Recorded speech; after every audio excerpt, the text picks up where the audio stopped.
নমস্কার বন্ধুরা, আমার নতুন ব্লগে আপনাদের সবাইকে স্বাগত জানাই। আশা করছি ভালো আছেন সবাই, যে যেখানে আছেন। কাশ্মীর ব্লগে সবাইকে স্বাগত জানাই। এখন আজকের দিনটা দারুণ ভালো করে শুরু হয়েছে। কাশ্মীরে আমরা অনেক অনেক দিন ছিলাম না। যে কদিন ছিলাম সে কদিন যতটুকু দেখতে পেরেছি, মনের মণিকোঠায় সেগুলোকে খুব সুন্দরভাবে সাজিয়ে রেখেছি। আজকে যেমন আমরা যাচ্ছি হজরতবল দরগাতে, প্রথমে যাচ্ছি হজরতবল দরগাতে, এবং তারপরে যাব হচ্ছে মুঘল গার্ডেনে, এবং তারপর কোথায় যাব সেটা পরের ব্লগের জন্য তোলা থাকুক। আজকে এই মুহূর্তে হজরতবলে যখন যাচ্ছি তখন দুধার দেখে মনে হচ্ছে না যে এটা কাশ্মীর, এটা মনে হচ্ছে পশ্চিমবঙ্গেরই কোনো একটা জায়গা। মানুষগুলোর চেহারাটা অদ্ভুত রকমের সুন্দর, পার্থক্য কিন্তু কেবলমাত্র অনেকটা জায়গাতে এইটুকুই ছিল। হ্যাঁ, বাড়ি ঘর ধরে স্ট্রাকচার আলাদা, মানুষজনের চেহারা ছবি অনেক বেশি শার্প, এবং আবহাওয়াও কিন্তু অনেকটা পশ্চিমবঙ্গের মতোই। ভয়ঙ্কর গরম ছিল যে সময়টা এসেছিলাম। যারা ভাবছেন গ্রীষ্মকালে শ্রীনগর বোধহয় ভারী মনোরম, তা মোটেই নয়, রীতিমতো গরম। সোয়েটারটা আমরা নিয়েছি কারণ ওই যে নামখানা শ্রীনগর, কিন্তু সেটা কিন্তু লাগেনি। হজরতবল যেখানে যাচ্ছি, হজরতবল মাজার যেটাকে বলে, সেটা একটা মাজার। মাজার মানে যেটা হয় সেটা আপনারা জানেন, ইনি সিদ্ধ পুরুষ ছিলেন মুসলিম ধর্মের। এবং এই হজরতবলে কিন্তু এসে ভেতরের ভাইব্রেশন সাংঘাতিক হাই, মানে সেটা বলার মতো নয়। আমরা নিমকরলি বাবার ওখান থেকে এলাম, তো সেখানকার যে ভাইব্রেশন, এখানের ভাইব্রেশন কিন্তু প্রায় একই রকম, দুর্দান্ত। মানে কি যে শান্তি, সে আর কি বলবো। তবে আমি এর আগে কয়েকটা দিন কিন্তু সম্পূর্ণ ব্লগের আওতার বাইরে ছিলাম। আমার মানে আমি যেটাকে বলে এর আগে যেখানে ছিলাম সেখানে আমি ব্লগ করিনি, তবে ব্যাকআপ ব্লগ দিয়ে আমি চালিয়ে দিয়েছি। তো এখন মোটামুটি সেই জায়গায় যেহেতু সেনাপতি ছিলেন, সেনাপতির স্থান ত্যাগ করে দিয়েছি। সেনাপতি আমাদের এই ব্যবস্থাটা করে দিয়েছে, যদিও এর আগের কোনো একটা ব্লগে তো আমি সেই ডিটেলে আপনাদের বলেইছি। তো যে ব্যবস্থাটা সে করে দিয়েছে, এখানে কিন্তু আমি ব্লগ করতে পারি। তো কিন্তু যাই হোক, ব্লগটা দিতে হবে হয়তো বা পরে, কিন্তু ব্লগ করার ক্ষেত্রে কোনো অসুবিধে নেই। তো এই হজরতবলের পাশ দিয়ে কিন্তু ডাল লেকখানা যাচ্ছে, জানেন। আর এই জায়গাটা হচ্ছে বাইরে, ভেতরে তো মোবাইল একেবারেই অ্যালাউ করবে না। আর একেবারেই যে গর্ভগৃহ, সেখানে মহিলাদের প্রবেশাধিকার নেই মাথায় কাপড় দিয়ে। যেখানে বাইরে একটু মানে একেবারে গর্ভগৃহ লাগোয়া কিছু জায়গাতে মেয়েরা বসতে পারে। আর আমার হাজবেন্ড, তারপর আরও যারা ছিলেন তারা কিন্তু সবাই ভেতরে গেছেন, যারা অবশ্যই পুরুষ। আমরা বাইরে ছিলাম, এবং ওখানে বসে বসে কিন্তু আমি হনুমান চালিসা পাঠ করেছি, আমি জপ করেছি, আমার গোপালকে ডেকেছি, বাবা ভালো আছিস তো, নিশ্চয়ই আলপনাদি তোকে যত্ন করছে, এইসবগুলোই করেছি। যাই হোক, তারপর এখান থেকে ডাল লেকটা যখন এতটাই কাছে, তখন মনে হলো একবার একটুখানি এটা সাইড দিয়ে হেঁটে যাই। একটু বাদে হয়তো বা আমরা ডাল লেকে যাবো, সেটা অবশ্যই আপনারা পরের ব্লগে দেখতে পাবেন, মানে শিকারা রাইড যেটাকে বলে। তো এখন সবাই মিলে চললাম হচ্ছে ডাল লেকের পাশে। কিন্তু বন্ধুরা, এত গরম যে পাটা যে পাথরের ওপর দিচ্ছি, পা পুড়ে যাওয়ার মতো অবস্থা। মানে দৌড়চ্ছি রীতিমতো, যে তাড়াতাড়ি করে যাতে এই জায়গাটা পেরিয়ে যেতে পারি। কারণ এইখানটায় হজরতবলের ওই চৌহদ্দির মধ্যে তো আমরা জুতোটা পরে নিই। আর এই যে এটা কিন্তু বেরিয়ে যাওয়ার পর, সেটা কিন্তু আর ওই ডাল লেকের সাইড, এটা চৌহদ্দি নয়, কিন্তু আমাদের তো জুতোটা ওইখানটাতে রয়ে গেছে সামনেটাতে। তো যাই হোক, এখানে সর্বধর্মের মানুষই আসতে পারেন, আসেনও। আমি শিখকে দেখলাম, হিন্দু তো আছেনই, বৌদ্ধ ধর্মের মানুষজনও কিছু ছিলেন, আর মুসলিমরা তো আসেনি। তো আমি একজন ভদ্রমহিলাকে দেখছিলাম হাউ হাউ করে কাঁদছিলেন একটা থামের ওপর মাথা ঠেকিয়ে। কত মানুষের যে কত দুঃখ এই বিভিন্ন ধর্মস্থানে আসলে বোঝা যায়।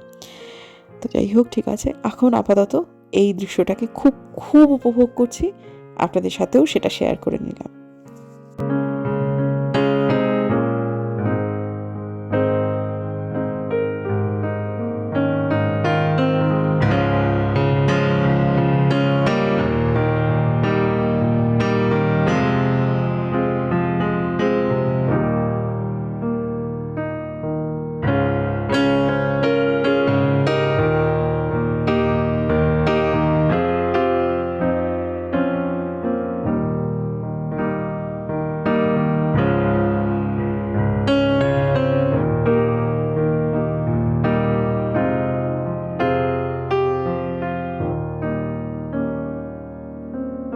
এই কার্পেটটা এত সুন্দর যে ভিডিও না করে থাকতে পারলাম না।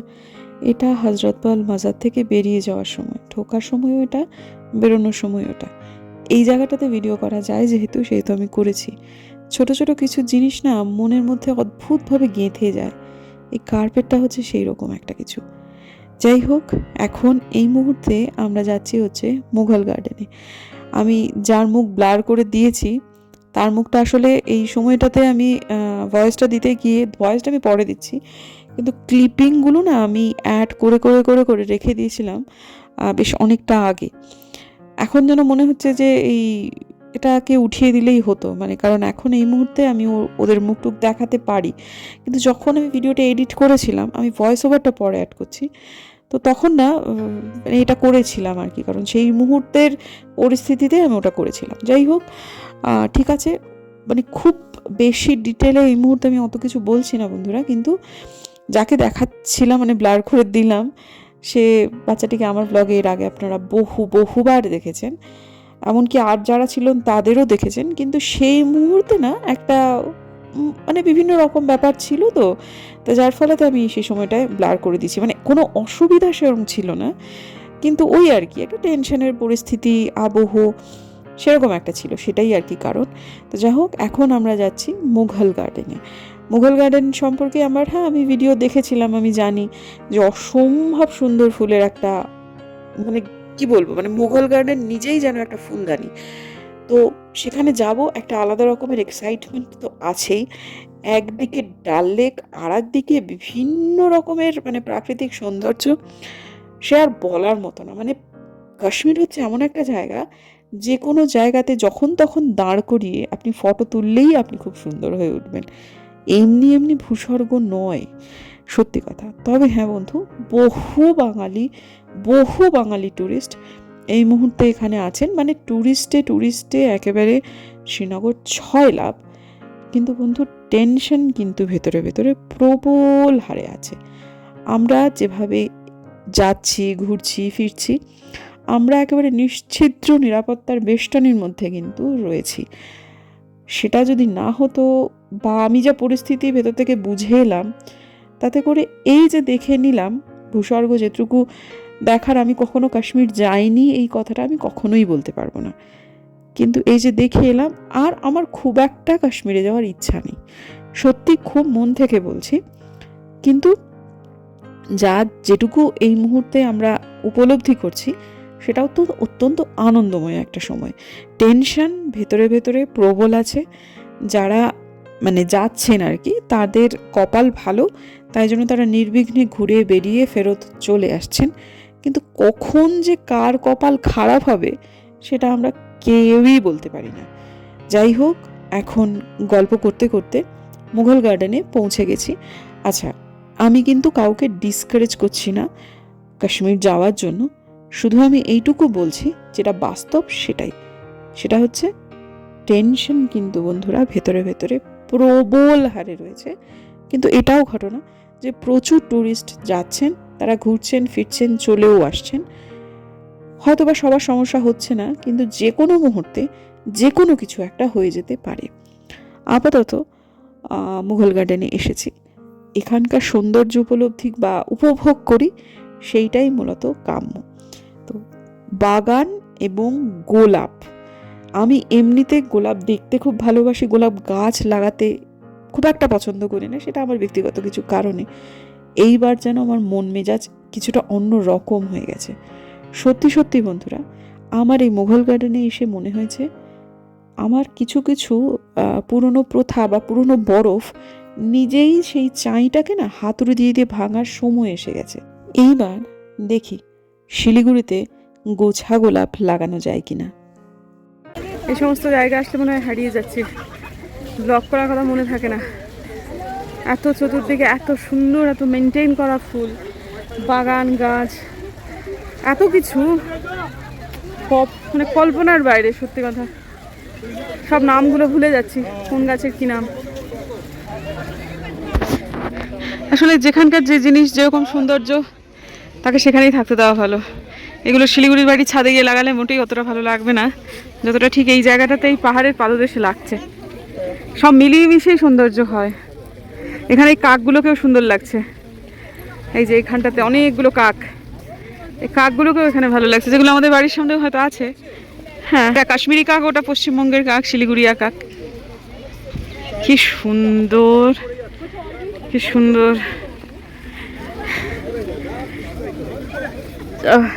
এদের রিলি, চল চল আয় আয়, আমার যেমন ব্লগই তেমন এদের হচ্ছে এই রিলি। এই আমার বেটি হবে কিছুদিন বাদ। তো এই জায়গাটাতে দুর্দান্ত দুর্দান্ত। কি গরম বাপরে।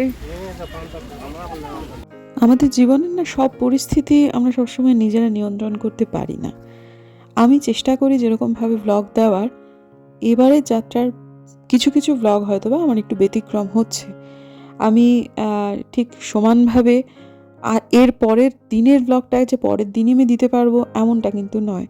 হতে পারে পরের দিনের ব্লগ আগের দিন, আগের দিনের ব্লগ পরের দিন, এরকম হয়েছে। কিন্তু আমি অন্তত ব্লগিংটা করেছি খুব মন দিয়ে। আমি জানি আপনারা যারা আমার ব্লগ দেখছেন তারা এরকমভাবে ব্লগ দেখতে অভ্যস্ত নন। বিশ্বাস করুন বন্ধু, আমিও এইভাবে ব্লগ করে অভ্যস্ত নই। কিন্তু ঠিক আছে, আমি নিজেকে এই ব্যাপারটাতে মানিয়ে নিতে চেষ্টা করছি এবং আমি পেরে যাব, অসুবিধা নেই। তো পরিবর্তিত পরিস্থিতিতে মানুষকে করতে হয়, এইটাই। তো যাই হোক, এখন আপাতত চমৎকার চমৎকার ফুলগুলোকে, মানে গোলাপগুলোকে দেখে পাগল পাগল লাগছে। তবে এটাও কিন্তু ঠিক, এই দৃশ্য এইখানেই ভালো লাগবে। আমি যদি এই জিনিসপত্র শিলিগুড়িতে করতে যাই, হয়তো বা এত ভালো করে উঠতে পারবো না, বা হয়তো বা এর থেকেও ভালো হবে। তবে জলবায়ু সব কিছু মিলিয়ে মিশিয়েই তো একটা ফুল ফুল হয়ে ওঠে। সবটুকু শিলিগুড়িতে আমি দিয়ে উঠতে পারবো না। শিলিগুড়িতে যে আবার শিলিগুড়ির মতো জায়গায় যে গাছ খুব ভালো হয়, সেটা হয়তো বা এখানে অতটা ভালো হবে না। যেখানকার সৌন্দর্য সেখানেই উপভোগ করা উচিত। তবে মুঘল গার্ডেনে একটা জিনিস সাংঘাতিক ভালো, সেটা হচ্ছে গোলাপ এবং গোলাপের পরিচর্যা। ফুলে হাত দেওয়া ভীষণভাবে নিষিদ্ধ এবং রীতিমতো শাস্তিযোগ্য অপরাধ। তো চলুন আপাতত, আচ্ছা এই গাছটা কি গাছ সেটা আমাকে একটুখানি প্লিজ জানাবেন, এর নামটা আমি জানি না। প্রচুর ফটো তোলা, মানে যত না ভিডিও তার থেকে বেশি ফটো। কারণটা ওই আর কি, সৌন্দর্য দেখে মুগ্ধ হয়ে গেছি, এটাই কারণ। একদিকে এরকম একটা আবছা পাহাড়, মাঝখানে এইরকম ফুল ঘেরা গুলদস্তা বলা যেতে পারে। ভালো তো লাগবেই, আর এমনিতেই আমি গাছপালা পছন্দ করি, ভালোবাসি। তবে যখন গাছপালাগুলো দেখি বাবার কথা বড্ড মনে পড়ে। যে গাছগুলো চিনতে পারছি না, মনে হয় বাবা থাকলে আমাকে ঠিক চিনিয়ে দিতেন। বাবা থাকতে বাবার যে সমস্ত বিদ্যা ছিল সেগুলো ঠিকঠাক নিতে পারিনি, আর যখন বাবা নেই তখন হাতড়ে হাতড়ে খুঁজে বেড়াই, কোথায় বাবা, কোথায় বাবা, কোথায় বাবা। যাই হোক, ঠিক আছে, কি আর বলবো। সামনে একটু হাইড্রেনজিয়া দেখতে পেয়েছি, খুব আনন্দ হচ্ছে দেখে। এখানে শালিক বেশিরভাগ সময় আমি এক দেখছিলাম, তারপর বুঝলাম যে না, জোড়া থাকে আড়ালে আড়ালে। আর হাইড্রেনজিয়া গাছটা দেখে মনে হচ্ছে যে যাই হোক, একটু মানে বাড়ি বাড়ি ফিল হচ্ছে আর কি এই গাছটাকে দেখে। আমার মায়ের হাইড্রেনজিয়া যেটা দিনহাটার বাড়িতে আছে, সেটা এই বাবা ধরা যাবে না, নীল রঙের। আমারটাই গোলাপি। এটা ঠিক নয় অবশ্য, না এটাই একটু বেশি ফুটে গেলে ওটা ওই রঙ হয়ে যাবে।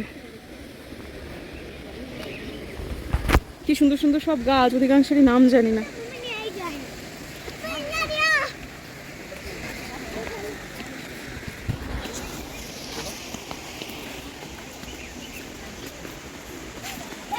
শুধু গাছপালা বলে তো নয়, যে কোনো কিছুই, সে সম্পর্ক হোক, মানুষ হোক, সন্তান হোক, নিজের অধীত বিদ্যা হোক, সব কিছুকেই যত্ন করতে হয়, তবে সে এইরকম সুন্দরভাবে ফুল দেবে।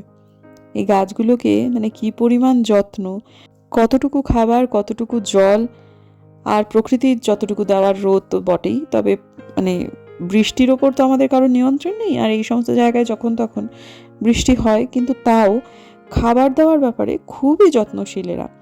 এবং সব সময় মানুষজন ঘুরে বেড়াচ্ছেন যে কোন গাছের কি আছে সেটুকু দেখার জন্য। এগুলো পড়াশুনো করে তাদের আয়ত্ত করতে হয়েছে, অভিজ্ঞতা এবং কিছুটা তাদের পুঁথিগত বিদ্যা তো রয়েইছে। সব মিলিয়ে মিশে খুব যত্নের একটা ফুলদানির মধ্যে এতক্ষণ যেন ছিলাম। তবে পুরোটা ভিডিও করিনি, আমরা অনেকক্ষণ এখানে ছিলাম, আমাদের প্রত্যেকেরই খুব ভালো লাগছিল। আর মানুষজন এখানে এসে একেবারে টপ পর্যন্ত উঠছিল না, কিন্তু আমরা একদম উপর পর্যন্ত উঠেছি। শেষটায় গিয়ে আর ভিডিও করতে পারছিলাম না, মানে আমার মনে হচ্ছিল ভিডিও করতে গেলে নিজের যেটাকে আহরণ মনের মধ্যে সেইটা একটুখানি যেন কম হচ্ছে, তাই যেন কিছুটা গিয়ে আর ভিডিও করিনি। তো যাই হোক, তারপর এলাম একেবারে বেরিয়ে যাওয়ার মুখে। এখান থেকে ডাল লেকটাকে অসম্ভব সুন্দর লাগছে দেখতে। তারপর আমরা বলেই দিচ্ছি এরপর যাব আমরা হচ্ছে শিকারা রাইড করতে। তবে তার আগে বাচ্চাগুলোর প্রচণ্ড খিদে পেয়েছে, আর আজকে চাঁদি ফেটে যাওয়া রৌদ্র, মনেই হচ্ছে না একটা শীতের জায়গায় এসেছি। মনে হচ্ছে আমি শিলিগুড়িতে আছি, না হলে দিনহাটায় আছি, না হলে কলকাতায় আছি, মানে দাঁড়ানো যাচ্ছে না। আর শীতের জায়গায় আসছি। যখন বেরোচ্ছিলাম তখন একটু ওয়েদারটা ভালো ছিল, ছাতা নিয়ে বেরোতে হবে। ছাতা আমরা এনেছি, বৃষ্টির জন্য এনেছিলাম, কিন্তু বৃষ্টির সম্ভাবনা নেই তাই ছাতাটা নিয়ে বেরোইনি, এবং না বেরোনোটা খুব ভুল হয়েছে। শেষটায় শ্রীনগরে এসে রোদের জন্য ছাতা নিয়ে বেরোতে হবে এটা ভাবতেও পারিনি, কিন্তু সেটাই করলে ভালো হতো। তো যাই হোক, ঠিক আছে, এখন আপাতত বাচ্চাগুলোর সবার না খুব খিদে পেয়েছে, আমাদেরও একটুখানি মনে হচ্ছে মুখ চালানো যেতেই পারে। তো উল্টো দিকে একটা বেশ ভালো রয়েছে, ওই কি বলে ছোটোখাটো একটা দোকান মতো, সেখানে গিয়ে আমরা সবাই একটু একটু করে কিছু না কিছু খেলাম। তো তার মধ্যে বাচ্চারা তো মূলত খেলো হচ্ছে আইসক্রিম, তারপর বাদবাকি যারা ছিল সবাই কিছু না কিছু মুখ চালালাম। কি রে বাজে গালে ব্যথা করছে, ঠান্ডা। হ্যালো, আর কে খাবে? আমাদের উল্টো দিকে যে পরিবারটি আছে, 3টি সন্তান নিয়ে তারা এসেছে কাশ্মীর বেড়াতে। ভদ্রলোক কোনো একটি কলেজে পলিটিক্যাল সায়েন্স পড়ান, সিমলার কোনো একটা কলেজে, খুব ভালো ভদ্রলোক। তো যাই হোক, সেখানে আমাদের খাওয়া দাওয়া কমপ্লিট হয়ে গেছে। এরপর একেবারে সংলগ্ন হচ্ছে হাঁটা পথ দূরত্বে আমাদের শিকারা রাইডের ব্যাপার। তো সেইখানেই, সেই উদ্দেশ্যেই এখন আমরা চলছি। ডাল লেকে শিকারাতে চড়বো, এটা সত্যি সত্যি আমার একটা অনেক দিনের স্বপ্ন, সেটা সত্যি আজকের দিনে পূরণ হচ্ছে। সেনাপতিকেই ধন্যবাদ, তিনি এই জায়গায় নেই এই মুহূর্তে, কিন্তু তিনি সবটুকুই ব্যবস্থা করে দিয়েছেন। এই যে আমরা যে পুরোটা ঘুরছি ফিরছি, এত নিরাপদভাবে আছি, গাড়ি থেকে শুরু করে মানে অন্যান্য সব কিছু, গাইড টাইড ঠিক করে দেওয়া এবং নিরাপত্তা দেওয়া, আঁটো নিরাপত্তা দেওয়া, সবটুকুই কিন্তু সেই ভদ্রলোকই করেছেন। কিন্তু শিকারা রাইডের ব্লগটা আজকে দিলে ব্লগ হয়ে যাবে 1 ঘন্টা, অতক্ষণ আপনাদের সময় আমি নেব না, সেই ব্লগটাকে আমি কালকের জন্য রেখে দিলাম। সবাই ভালো থাকবেন বন্ধুরা, দেখা হচ্ছে কাশ্মীরের পরের দিনের একটা দারুণ সুন্দর ব্লগে। যদি আমার ভিডিও ভালো লাগে সাবস্ক্রাইব করবেন, পাশের নোটিফিকেশন বেলটাকে অন করবেন, যাতে ভিডিও দিলেই নোটিফিকেশন চলে যায় আপনাদের কাছে। দেখা হচ্ছে আগামীকাল, ততক্ষণের জন্য সবাই ভালো থাকবেন, বিদায়।